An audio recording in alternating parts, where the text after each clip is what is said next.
He sat and watched the sparrows play around the feeders there. His wife had loved those little birds, but now he didn't care.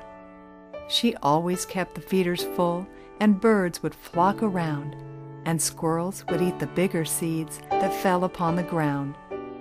It seemed those little birds would wait for her at first sunlight. He thought they must have slept in all the bushes within sight. But yesterday he buried her, his wife of 30 years. And now alone he watches them and tries to hold back tears.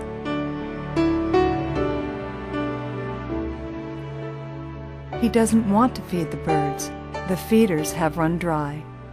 But all the birds still flock around, and he just wonders why.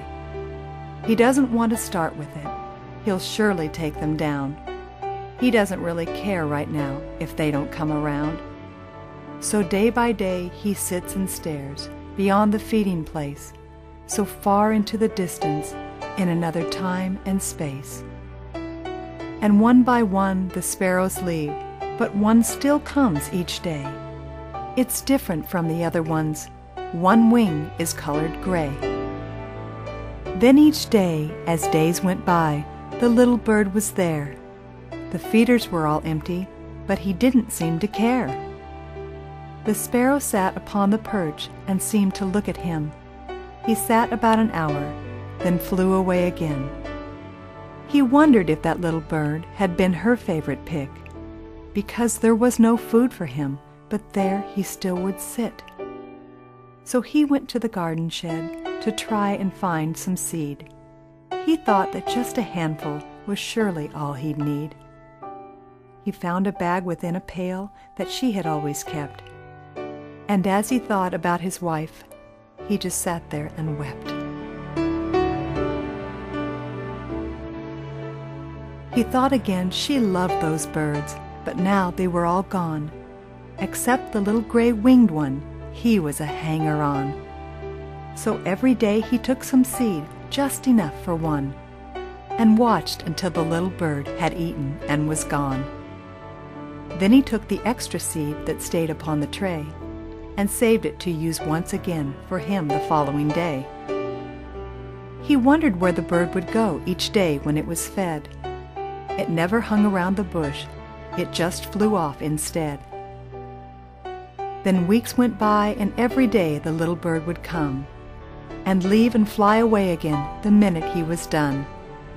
But then one day it didn't come, and then a week went by. He thought it must have flown away, someplace where it could die. He knew that something had occurred when the sparrow didn't come. So then he took the feeders down. His feeding days were done. There was a bag of seed left inside the garden shed. He put it in his car trunk, knowing the bird was dead.